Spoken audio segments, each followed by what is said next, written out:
Wouldn't you love to break that milestone of 90? Well, of course the answer is yes.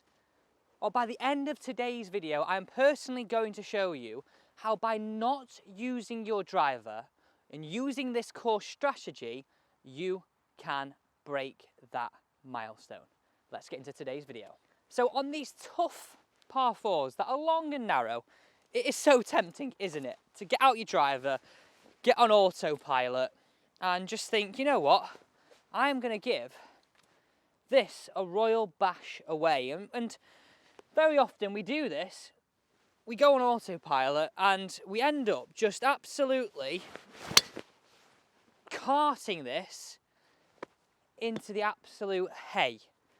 And you know what? We're then on the back foot, aren't we?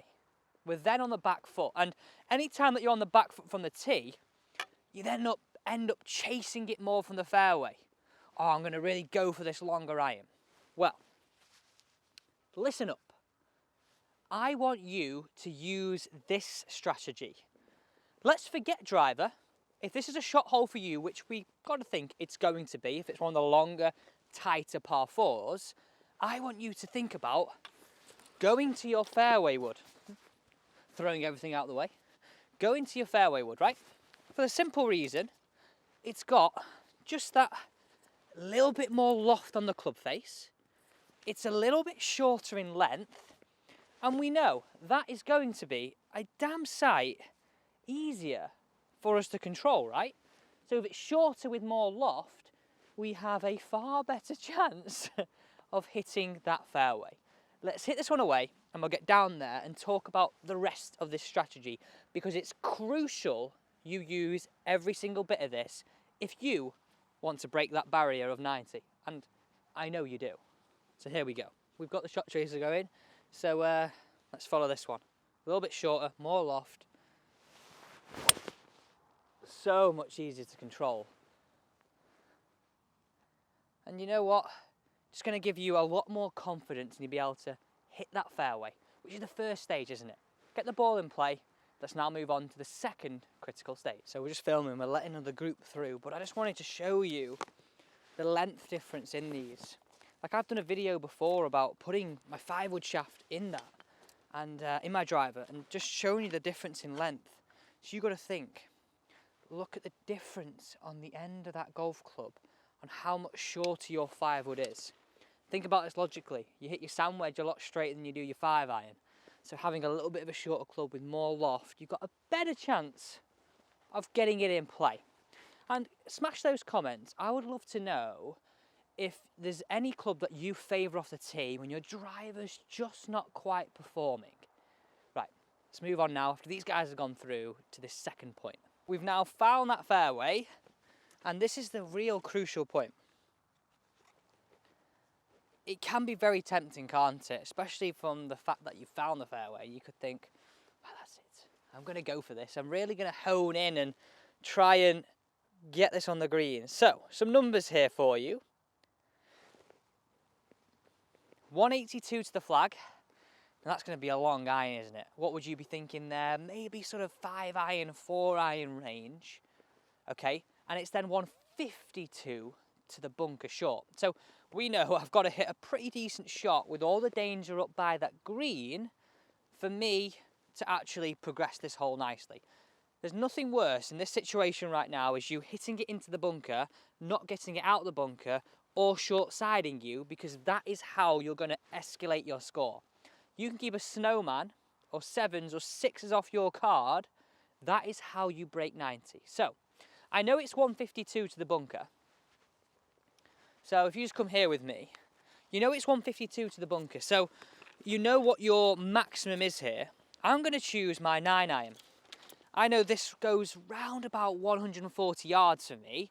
So I'm going to play short of that and then chip it on the green and take a 2-putt. On these hard holes, we have shots. We have shots.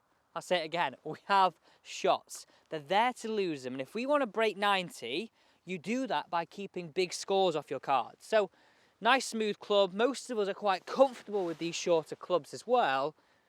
Longer clubs, they're fraught with danger, especially when there's danger by that green. Okay, let's get a shot trace on this one and hit it away. Just smooth it short of it. Perfectly short of that bunker, leaving me an easier option. Don't forget to clean your clubs too. So we're up by the green and you're really now starting to plot your way around this hole and then your round of golf really nicely. So we've got a pitch here over a bunker. I want you just to grab your sand wedge. We don't need to play any hero shots. Let's sort of, if the flag's quite accessible, and what I mean by accessible is it's not tight up against that fringe. There's a bit of room between the fringe and the flag. So in this case, we're in a pretty good scenario. We can do that here. I want you to go for this flag.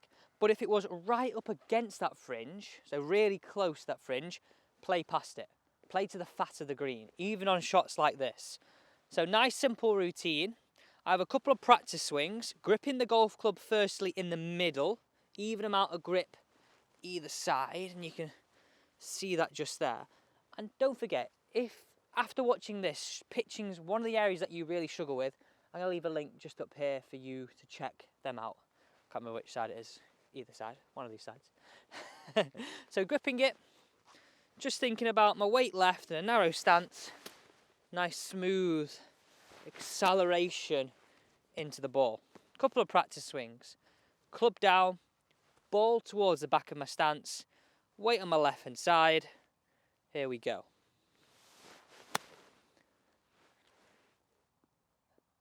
There we go. We're now on the green. That's it.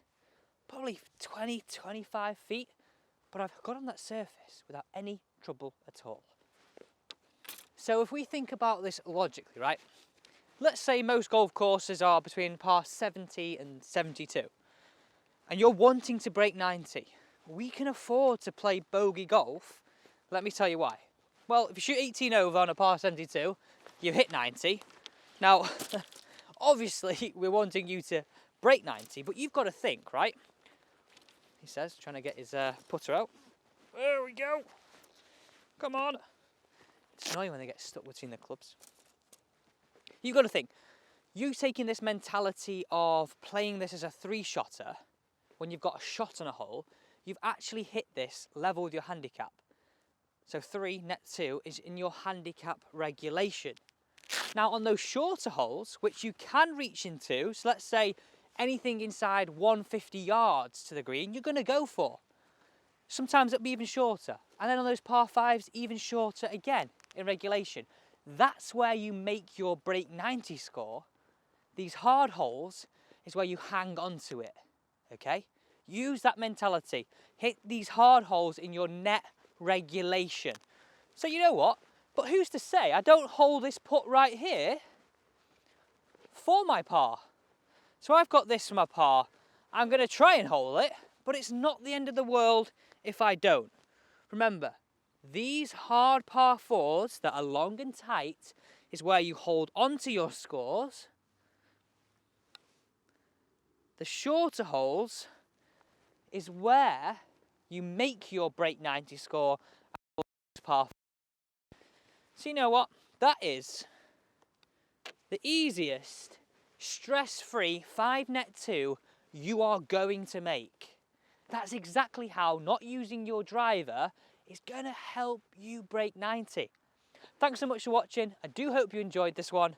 You know what? Have an absolutely brilliant Christmas too. Thanks for watching.